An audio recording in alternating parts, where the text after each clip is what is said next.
ഒരിടത്തൊരിടത്ത് പച്ചപ്പും കുന്നുകളും തെളിഞ്ഞ അരുവികളും കൊണ്ട് പ്രകൃതിരമണീയമായ ഒരു കൊച്ചുഗ്രാമമുണ്ടായിരുന്നു. ഈ ഗ്രാമം മൺപാത്ര നിർമ്മാണത്തിന് പേരുകേട്ടതായിരുന്നു. അവിടെ ധാരാളം കുശവന്മാർ താമസിച്ചിരുന്നു. അവരെല്ലാം തലമുറകളായി മൺപാത്രങ്ങളുണ്ടാക്കി ഉപജീവനം കഴിക്കുന്നവരായിരുന്നു. അക്കൂട്ടത്തിൽ ഗോപാലൻ എന്നു പേരുള്ള ഒരു യുവ കുശവനുണ്ടായിരുന്നു. മറ്റുള്ളവരെപ്പോലെ അവനും തന്റെ പൂർവികരിൽ നിന്ന് ഈ വിദ്യ പഠിച്ചു. എന്നാൽ ഗോപാലന് ഒരു വലിയ വെല്ലുവിളിയുണ്ടായിരുന്നു. അവന്റെ ഗ്രാമത്തിലെ മറ്റു കുശവന്മാർ മണിക്കൂറുകൾക്കുള്ളിൽ അതിമനോഹരവും ഉപയോഗപ്രദവുമായ മൺപാത്രങ്ങൾ വേഗത്തിൽ നിർമ്മിക്കുമ്പോൾ ഗോപാലന് പാത്രങ്ങളുണ്ടാക്കാൻ ഒരുപാട് സമയമെടുത്തിരുന്നു. അവന്റെ കൈകൾക്ക് വേണ്ടത്ര വേഗതയും വഴക്കവുമുണ്ടായിരുന്നില്ല. അവനുണ്ടാക്കുന്ന പാത്രങ്ങൾ പലപ്പോഴും ഒടിഞ്ഞുപോകുകയോ ആകൃതിയില്ലാതെയായി പോകുകയോ ചെയ്യുമായിരുന്നു. അവ ചൂളയിലിട്ട് ചുട്ടെടുക്കുമ്പോൾ പൊട്ടിപ്പോകുന്നത് അവനെ വല്ലാതെ വിഷമിപ്പിച്ചു. ഗോപാലൻ കഷ്ടപ്പെട്ടുണ്ടാക്കിയ പാത്രങ്ങൾ വാങ്ങാൻ ആരും മുന്നോട്ടു വന്നില്ല. അവന് ജീവിതം മുന്നോട്ടു കൊണ്ടുപോകാൻ പോലും പാടുപെട്ടു. ഗ്രാമത്തിലെ മറ്റു കുശവന്മാർ അവനെ കളിയാക്കാൻ തുടങ്ങി. ഗോപാലൻ, നിനക്കിത് പറ്റിയ പണിയല്ല എന്നവർ പരിഹസിച്ചു. നിന്റെ കളിമണ്ണ് കയ്യിൽ പിടിച്ചിരുന്നാൽ വെറും ചെളി മാത്രമായിരിക്കും, പാത്രമാകില്ല.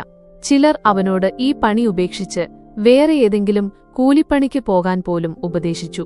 ഇതിൽ നിനക്ക് ഭാവിയൊന്നുമില്ല, അവർ പറയുമ്പോൾ ഗോപാലന്റെ ഹൃദയം നുറുങ്ങുമായിരുന്നു.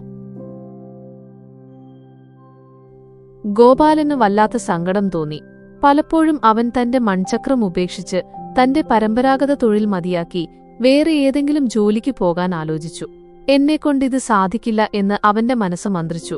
അവന്റെ കൈകളിൽ നിന്ന് കളിമണ്ണ് വഴുതി മാറുമ്പോൾ അവന്റെ കണ്ണുകൾ നിറയുമായിരുന്നു. എന്നാൽ അവന്റെ ഹൃദയത്തിൽ കുശവനാകാനുള്ള അടങ്ങാത്ത ഒരഭിലാഷമുണ്ടായിരുന്നു. മണ്ണിൽ ജീവൻ നൽകി മനോഹരമായ രൂപങ്ങളുണ്ടാക്കുക എന്നതായിരുന്നു അവന്റെ ബാല്യകാല സ്വപ്നം. ആ സ്വപ്നം അവനെ മുന്നോട്ടു നയിച്ചു. അവൻ സ്വയം പറഞ്ഞു, എനിക്ക് ഈ പണി ഇഷ്ടമാണ്, ഞാൻ എന്റെ സ്വപ്നം ഉപേക്ഷിക്കില്ല, ഞാൻ ഒരിക്കലും തോൽക്കില്ല. എത്ര കഷ്ടപ്പെട്ടാലും ഞാൻ ഈ പണി ഉപേക്ഷിക്കില്ല. പരിശ്രമിച്ചാൽ എനിക്കും ഒരു ദിവസം വിജയിക്കാൻ കഴിയും. അങ്ങനെ ഗോപാലൻ ഓരോ ദിവസവും മറ്റാരും കാണാതെ കൂടുതൽ സമയം അധ്വാനിക്കാൻ തുടങ്ങി. ഗ്രാമം ഉറങ്ങിക്കിടക്കുമ്പോൾ അതിരാവിലെ സൂര്യൻ ഉദിക്കും മുമ്പേ അവൻ ഉണരും. മൺചക്രത്തിനടുത്തെത്തി വിളക്കിന്റെ നേരിയ വെളിച്ചത്തിൽ അവൻ ജോലി തുടങ്ങി. തന്റെ കൈകളുടെ ചലനങ്ങൾ അവൻ കണ്ണാടിക്കു മുന്നിലിരുന്ന് സ്വന്തം ചലനങ്ങൾ നിരീക്ഷിച്ചു. ഓരോ തവണയും പാത്രമുണ്ടാക്കുമ്പോൾ അവന്റെ കൈകൾക്ക് എവിടെയാണ് തെറ്റുപറ്റുന്നതെന്ന് അവൻ ശ്രദ്ധിച്ചു. ആദ്യം അവൻ കളിമണ്ണ് കുഴച്ച് കുഴച്ച് അതിന്റെ പാകം പഠിച്ചു. ഏറ്റവും മികച്ച കളിമണ്ണ് എവിടെ നിന്ന് ലഭിക്കുമെന്ന് അവൻ കണ്ടെത്തി. മറ്റു കുശവന്മാർ ഒരു പാത്രമുണ്ടാക്കുന്ന സമയത്ത് ഗോപാലൻ 10 എണ്ണം ഉണ്ടാക്കാൻ ശ്രമിച്ചു. അവന്റെ വിരലുകൾക്ക് സ്വാഭാവികമായ വേഗതയില്ലായിരുന്നു. അതിനാൽ അവൻ കൂടുതൽ സമയം പരിശീലിച്ചു. ആദ്യമൊക്കെ അവനുണ്ടാക്കിയ 100 കണക്കിന് പാത്രങ്ങൾ ചീത്തയായി പോകുമായിരുന്നു. പലപ്പോഴും അവയെല്ലാം പൊട്ടി കളിമണ്ണിന്റെ കൂമ്പാരമായി മാറും. എന്നിട്ടും ഗോപാലൻ നിരാശനായില്ല. ഇത് നിനക്ക് പറ്റിയ പണിയല്ല ഗോപാല, നീ വെറുതെ സമയം കളയുകയാണ് എന്ന് പറഞ്ഞ് ആരെങ്കിലും വരുമ്പോൾ ഗോപാലൻ ദുഃഖം ഉള്ളിലൊതുക്കി ചിരിച്ചുകൊണ്ട് പറയും, ഓരോ തവണ ഞാൻ പാത്രം പൊട്ടിക്കുമ്പോഴും ഒരു പുതിയ പാത്രം എങ്ങനെ ഉണ്ടാക്കണമെന്ന് ഞാൻ പഠിക്കുകയാണ്. എന്റെ ഓരോ തെറ്റും എനിക്കൊരു പാഠമാണ്. അവൻ ഒരിക്കലും തന്റെ പോരായ്മകളിൽ നിരാശനായില്ല.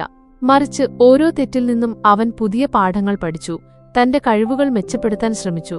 അവന്റെ മനസ്സ് ഒരു വജ്രം പോലെ ഉറച്ചു. അങ്ങനെ ആഴ്ചകളും മാസങ്ങളും വർഷങ്ങളും കടന്നുപോയി. ഗോപാലന്റെ കൈകൾക്ക് വേഗത കൂടി. അവന്റെ വിരലുകൾക്ക് കളിമണ്ണിൽ മാന്ത്രികത തീർക്കാൻ കഴിഞ്ഞു. സാധാരണ മണ്ണിൽ നിന്ന് അവൻ കലോപങ്ങളെ സൃഷ്ടിച്ചു. അവനുണ്ടാക്കുന്ന പാത്രങ്ങൾ കൂടുതൽ മിനുസമുള്ളതും ഭംഗിയുള്ളതും കൃത്യമായ ആകൃതിയുള്ളതുമായി മാറി.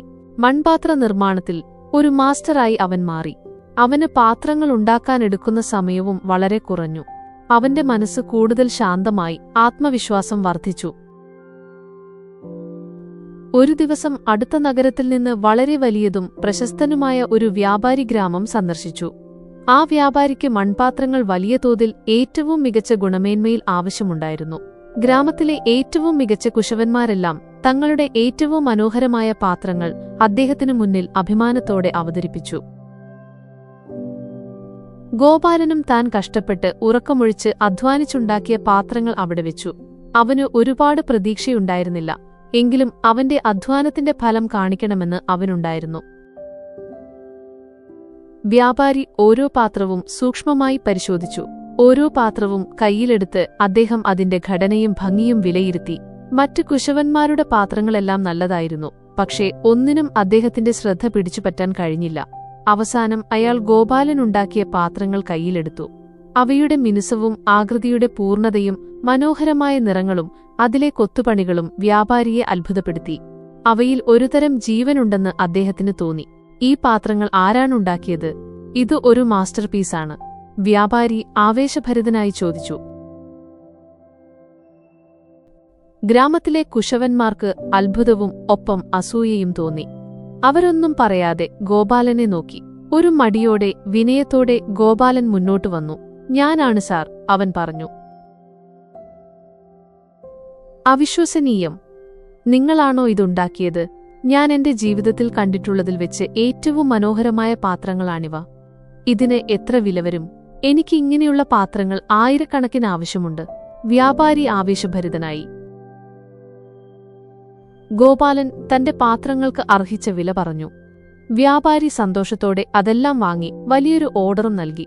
ഗ്രാമത്തിലെ മറ്റു കുശവന്മാർക്ക് ഇത് വിശ്വസിക്കാൻ കഴിഞ്ഞില്ല. ഗോപാലനെ കളിയാക്കിയവർക്ക് ലജ്ജയും പശ്ചാത്താപവും തോന്നി. അവരെല്ലാം ഗോപാലനോട് മാപ്പു ചോദിച്ചു. അതോടെ ഗോപാലൻ ഗ്രാമത്തിലെ മാത്രമല്ല ചുറ്റുമുള്ള പ്രദേശങ്ങളിലെയും ഏറ്റവും മികച്ച കുശവനായി മാറി. അവനെ തേടി ദൂരെ ദിക്കുകളിൽ നിന്ന് പോലും ആളുകൾ വന്നു തുടങ്ങി. അവന് വലിയ സമ്പാദ്യമുണ്ടായി. അവന്റെ ജീവിതം മാറിമറിഞ്ഞു. ഗോപാലൻ ഒരിക്കലും തന്റെ പഴയ കഷ്ടപ്പാടുകളും പരിശ്രമങ്ങളും മറ്റുള്ളവർ കളിയാക്കിയതും മറന്നില്ല. അവൻ എപ്പോഴും കഠിനാധ്വാനം തുടർന്നു. തന്റെ ജോലിയെ സ്നേഹിച്ചു. അവന്റെ പാത്രങ്ങൾ പോലെ അവന്റെ ജീവിതവും മനോഹരമായി, സത്യസന്ധതയുടെയും കഠിനാധ്വാനത്തിന്റെയും പ്രതീകമായി. കഥയുടെ സാരം: സ്ഥിരോത്സാഹം വിജയത്തിന്റെ താക്കോലാണ്. എത്ര വലിയ പ്രതിബന്ധങ്ങൾ നേരിട്ടാലും ഒരു ലക്ഷ്യത്തിൽ ഉറച്ചുനിന്ന് പ്രതീക്ഷ കൈവിടാതെ പരിശ്രമിച്ചാൽ വിജയം തീർച്ചയായും നമ്മെ തേടിയെത്തും. കഠിനാധ്വാനം ഒരു ശീലമാക്കുക. തുടർച്ചയായ പരിശ്രമം നമ്മുടെ കഴിവുകളെ മെച്ചപ്പെടുത്തുകയും നമ്മളെ കൂടുതൽ ശക്തരാക്കുകയും ചെയ്യും. ക്ഷീണം തോന്നുമ്പോൾ പോലും അല്പം കൂടി മുന്നോട്ടു പോകാനുള്ള മനസ്സാണ് പ്രധാനം. പരാജയങ്ങളിൽ നിന്ന് പഠിക്കുക. തെറ്റുകൾ വിജയത്തിലേക്കുള്ള ചവിട്ടുപടികളാണ്. ഓരോ വീഴ്ചയിലും നമ്മൾ പുതിയ പാഠങ്ങൾ പഠിക്കുന്നു. അത് നമ്മളെ കൂടുതൽ ശക്തരാക്കും. സ്വപ്നങ്ങൾ ഉപേക്ഷിക്കരുത്. നമ്മുടെ ആഗ്രഹങ്ങളെ മുറുകെ പിടിക്കുകയും അതിനുവേണ്ടി കഷ്ടപ്പെടാൻ തയ്യാറാകുകയും ചെയ്താൽ അവ യാഥാർത്ഥ്യമാകും. സ്വയം വിശ്വസിക്കുക. മറ്റുള്ളവർ നിങ്ങളെ നിരുത്സാഹപ്പെടുത്താൻ ശ്രമിച്ചാലും നിങ്ങളുടെ കഴിവുകളിൽ വിശ്വസിക്കുകയും ലക്ഷ്യത്തിൽ ഉറച്ചുനിന്ന് മുന്നോട്ടു പോകുകയും ചെയ്യുക. നിങ്ങളുടെ ആന്തരിക ശക്തിയാണ് ഏറ്റവും വലിയ പ്രേരണ.